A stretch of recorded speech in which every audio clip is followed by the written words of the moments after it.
Caring for your baby means being conscious of what is happening and being proactive about it and doing something before things get worse.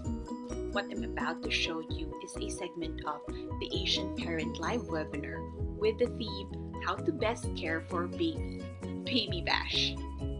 Hey, I'm Dr. Kristine Alba Kiat. I'm a board-certified pediatrician, and my mission is to help moms and dads deal with child health problems to raise happy and healthy kids. In this video, we will talk about the impact of COVID-19 among kids, where its effect goes beyond health risks. It is also a time of anxiety and uncertainty, where school closures has led to disrupted education as well as social relationships. And COVID-19 has led to reduced access to life-saving vaccines. In this video, we will also talk about the value of maintaining routine immunisations as an important part in the recovery and reopening of the economy. This is because if the uptake of routine immunisations continue to fall, we could experience new outbreaks of measles and other vaccine-preventable diseases. In this video, we will also talk about how to reopen schools safely.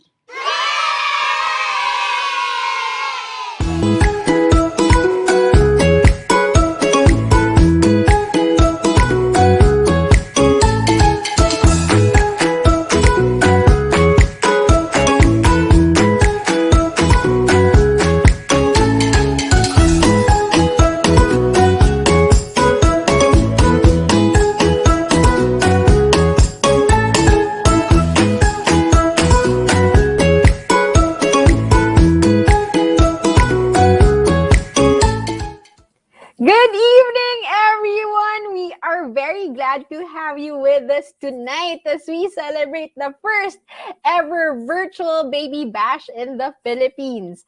I'm Candice the head of content of the Asian Parent Philippines, and I'm also a mom of 2 kids. I will be your host to this night's event. And again, thank you for joining us here sa Baby Bash 2021. I'm sure all of you are excited and matuto din dito sa ating talk ngayon. So as of today, we have already experienced 2 years of being in the new normal, and one of the new essentials na talagang kailangan talaga natin ay ang pagpapabakuna. So to inform us more about vaccination and health, we have Dr. Kristine Alba Kiat, who is part of the Philippine Pediatric Society, para i-discuss ang paano nga ba mag-prepare para sa pagbubukas ng mundo, di ba? Preparing for the world to reopen through vaccination. So, hello, Dr. Kristine. Hi! Hi, Candice. Hi, moms and dads. Hi, Doc. Okay, so Doc, paano nga ba tayo babalik sa normal? Oo, ang anxiety attack talaga yung COVID-19 situation ngayon. Pero kaya natin yan. Dahan-dahan, no? Ayan, so we will talk about yung effect of COVID-19 on our kids. Obviously, di ba, yung unang-una ay yung health risk. Pwede silang magkasakit, magka-COVID-19. Naranasan mo rin yon, Candice, na natatakot ka? Kasi I know you have 2 kids, di ba? Yes, Doc. I have a 9-year-old and a 4-year-old. Tapos, yun nga, kahit nga sinabi nila na, pwede na mag-mall, hindi pa kami nakakapag-mall. True. Natatakot Yes. ako. Yes. And like what you said, obvious na it's a time of anxiety and uncertainty sa mga parents. Another thing, learning crisis. Na-experience mo rin ba yun na hirap yung education ng kids? Hirap ng online classes, mag-modules. Na-experience mo rin yun? Super, Doc. Kasi yung 9-year-old ko, pwede nang pakawalan sa mundo kasi marunong na siya magbasa at magsulat. Pero yung bunso ko na 4-year-old lang, na preschooler, talagang siya yung medyo hirap kami kasi nga, at least nga siya, meron siyang kapatid eh. So, in a way, parang may social interaction siya ng bata din. Pero yung, like, yung ibang bata na parang wala pang kapatid. So, nag-wonder din ako, Mhm. like, paano sila natututo ng social skills, di ba? Tapos, yun din, Right. naalala ko, Dok, parang nakakatawa na nakakalungkot kasi nag-aaral na kasi yung 4-year-old ko. Tapos may isang tanong sa Oo. class niya, sabi niya, tinatanong siya kung ano yung, kung tinatanong siya kung naka-try na ba siyang mag-siso. Tapos siya parang, ano yung siso? Tapos naisip ko, oo Aw. nga, kasi parang, parang 2 years Oo. old pa siya since last siya nakapunta ng playground. So, Doc, yes, agree ako dyan. Sa Yes. ano, Oo, meron talagang learning crisis na affect yung education ng kids. And also, like you said, yung social interaction. And last but not the least, let us not forget, there is reduced access to life-saving vaccines kasi takot yung mga parents pumunta ng clinic to get the vaccines or dalhin sa health center to get the vaccines and the like. Na ano mo, na can relate ka ba doon, Candice? yes, Doc. 'Di ba? Parang Kasi siyempre kung dati-rati konting ano lang, parang bring to sinipon, the doctor. doktor agad, eh. Ano ko, Yes. eh, parang hindi ako kasi may health card, so parang, sige, ER lang ng ER. Pero ngayon nga parang Mhm. kailangan mo talaga i-second guess kung kailangan ba talagang lumabas.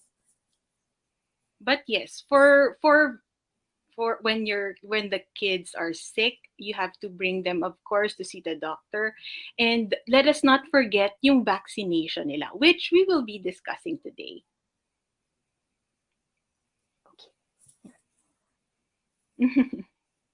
Yeah, so we discussed the education, yeah, that too, school closure and the like.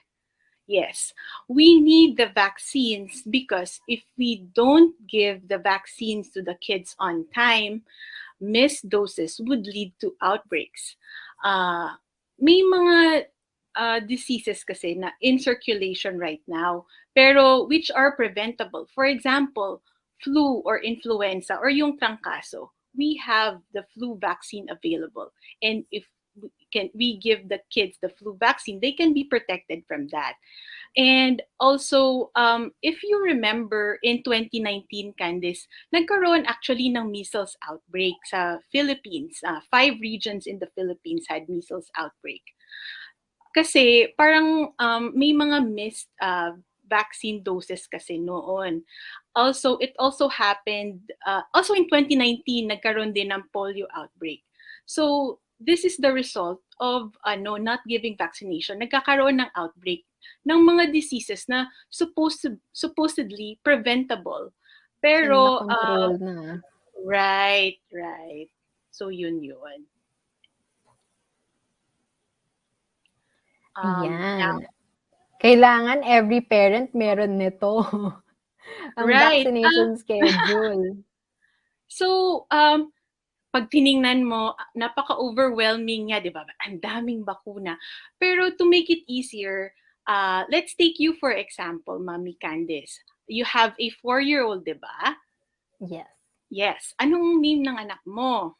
Julia. Si Ay, 4-year-old ay si Julia. Julia. Si Julia, for example, para just to, for example, sige, si Julia ay 4 years old. Based on her age, dapat nagkaroon na si Julia ng BCG vaccine at birth. Nagkaroon na siya ng 3 doses of the hepatitis B vaccine. Naka 5 doses na siya ng DTP, which is the diphtheria, tetanus, pertussis. And also naka 4 doses na siya ng HIB, Haemophilus influenza B. Naka 4 doses na siya ng polio. 4 doses ng PCV or the pneumococcal vaccine. Naka-rotavirus vaccine series na rin siya. And naka-yearly flu vaccine na rin siya. Naka-flu shot na ba yung anak mo? Last year. So, due na siya for another. Yes. Kailangan niya ng flu shot this year kasi yearly yon. Dapat nagka-measles vaccine na siya. 2 doses ng Japanese encephalitis vaccine. 2 doses of MMR or the measles, mumps, rubella. 2 doses ng varicella or chickenpox vaccine and the hepatitis A series. Alam mo, napaka-overwhelming, ang dami kong sinabing mga sakit. Pero all of these are vaccine preventable diseases. Kaya importante siya. If you're still confused, moms and dads, better ask your pediatrician about it. What I want to point out to you guys, na dapat aware tayo na kailangan ng mga bata yung mga vaccine na to. Kasi nape-prevent yung mga serious and life-threatening diseases na nako-cover ng mga vaccines na to. Okay? Yeah, and these are for adults as well. And don't forget sa ating mga viewers, yung mga viewers natin na may older kids na may boosters din sila. Right.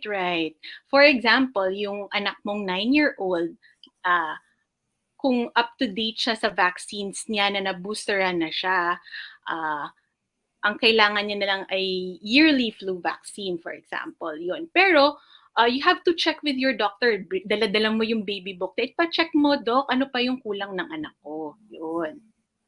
And also siguro sa mga may babies naman sa ating viewers dyan, na meron actually mga bakuna na may time limit lang siya. I know rotavirus, meron lang siya up to a certain age. Kaya please, huwag kayong malilate sa pagpapabakuna kasi yung iba ay time sensitive.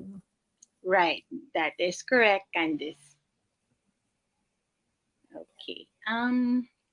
So you also mentioned earlier, how can we reopen schools safely? So these are from the American Academy of Pediatrics. So everybody, all adults and eligible children, should get immunized, at the beginning of the school year.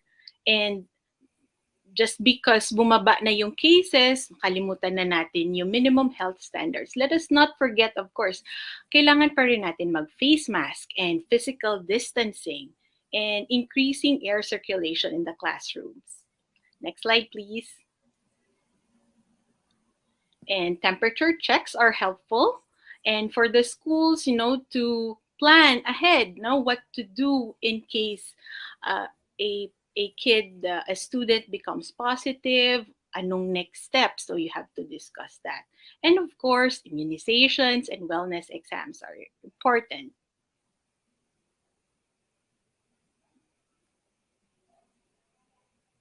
All right. Yeah, and we also discussed, yung, like I've mentioned, yung vaccine preventable diseases. We talked about those already earlier. Yun.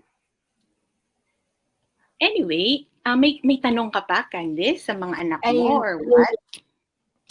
Okay, eto, we will open again sa comment section kung may mga tanong kayo kay Doc. So now is your time to shine kung may tanong kayo.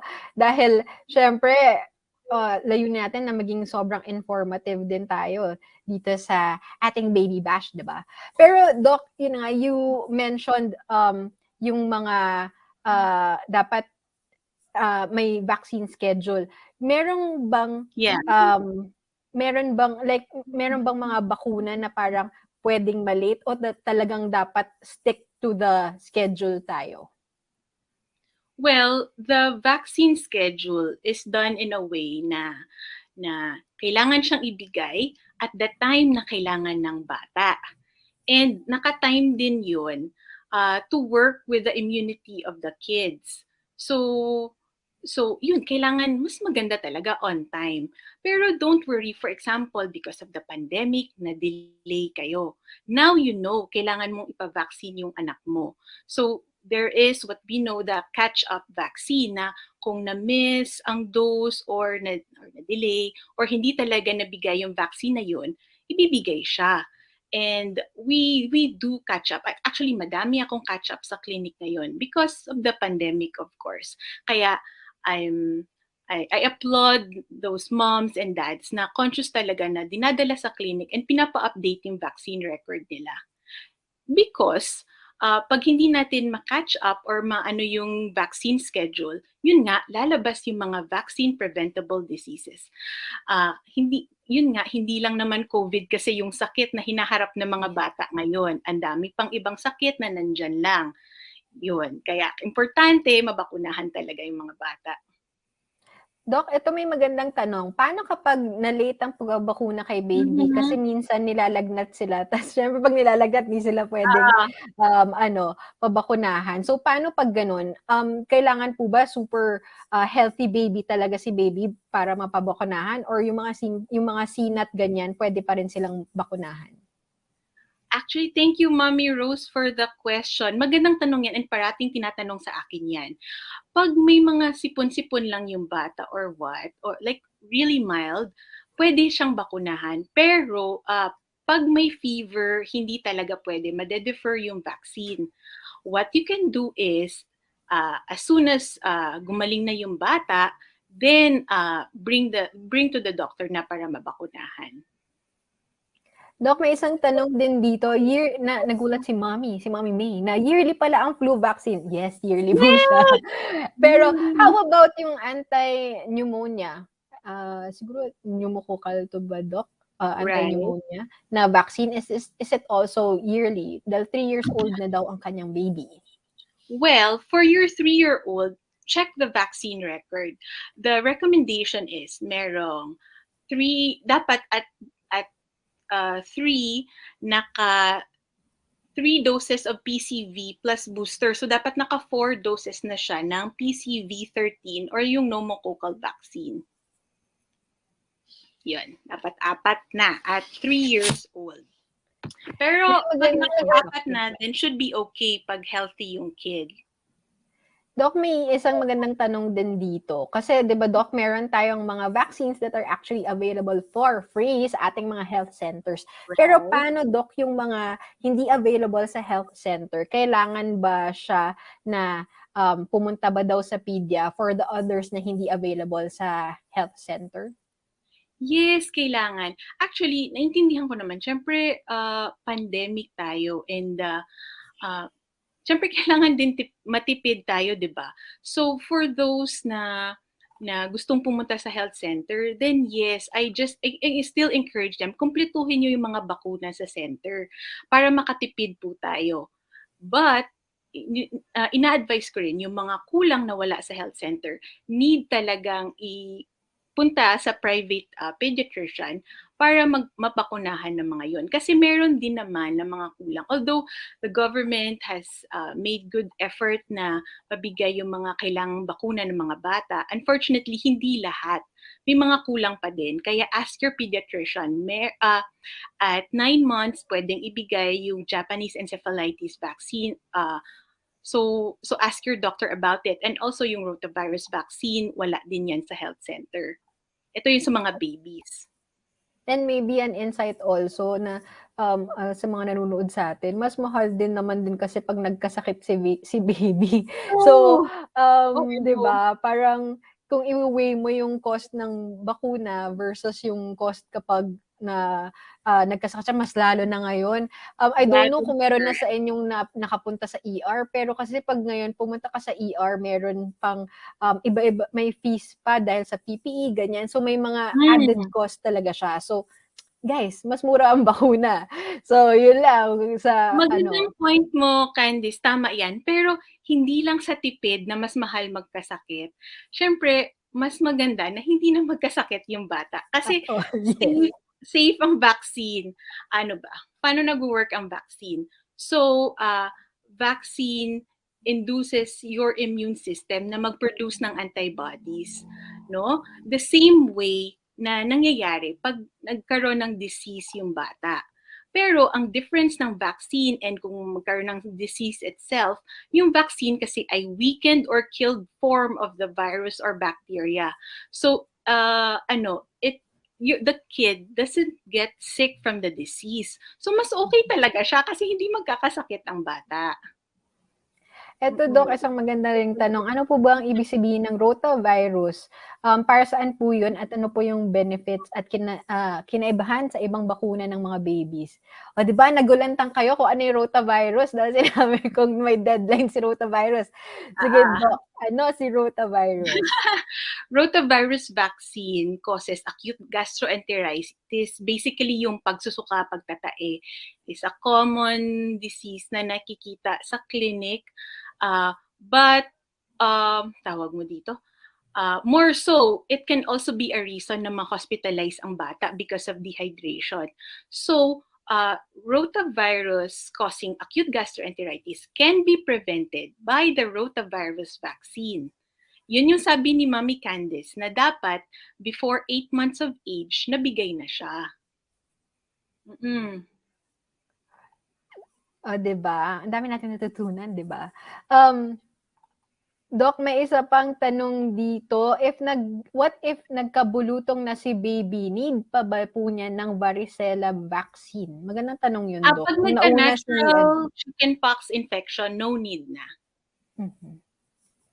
Maybe last 2 questions tayo. Sure. Bisa na ba tayo? Okay. Pick pa tayo ng questions dito. Yung Japanese encephalitis, Doc, na mention nyo kanina.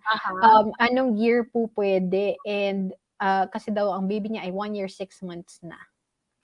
Thank you for the question. Importanteng sakit yung Japanese encephalitis kasi may mga cases talagang nagpa-positive dito sa atin sa Pilipinas. And encephalitis causes fever, convulsions, and 1 in 20 na na-infect ng Japanese encephalitis na virus can get the disease. Swerte ka lang kung mild, pero paano kung severe na punta sa'yo, which can cause disability, and even death. So, Japanese encephalitis can be given as early as 9 months of age, and then we give the booster after a year for kids. But for adults, you only need 1 dose of the Japanese encephalitis vaccine. Doc, maybe last question. Yung flu shot po, pang 6 to 7 and 11 to 12 lang po ba talaga yun? No. Flu shot is given as early as 6 months of age. Yan. And for everybody talaga lahat. 6 months and above. Even buntes. Ang alam ko, Doc, diba? Yes. Even of course, buntes. ask your OB about it. Pero yes. Okay. So, may pahabol pa ba ang questions dyan? So, ayun, may isa ko nabasa dito, Doc, kanina, na paano daw, Doc, kung may rashes yung baby, pwede ba siyang bakunahan kapag ganun? Well, it's depende sa rash. Ang daming klase ng rash. If ang rash ay dahil sa viral exanthem, like may sakit din siya na caused by a virus, then maybe the safer option is to delay lang muna. No? Pero kung yung rash is from another, like for example, eczema or skin asthma, or merong normal newborn rash sa babies, then pwede pa rin mag-vaccine. So, better ask your pediatrician about it to be sure. Okay, so we're closing this segment. Ang dami talaga natin natutunan kay Doc. Thank you, Doc, para sa discussion. But before we say goodbye, can you tell us how we can reach you? And baka sa mga may tanong pa, so they can also ask po. Well, I'm practicing in Isabela, so baka malayo sa inyo. But you can watch my YouTube videos online, Dr. Kristine Alba Kiat, and also I have a Facebook page, Dr. Kristine Alba Kiat as well, and Instagram by the same name. And I have online training videos for moms with newborns, so do check that out, babymdhome.com. So let us treat the COVID-19 pandemic as an eye-opener for us to be proactive about our health. Hey, if you liked this video and if you enjoyed watch my other videos where I teach you about other child health problems.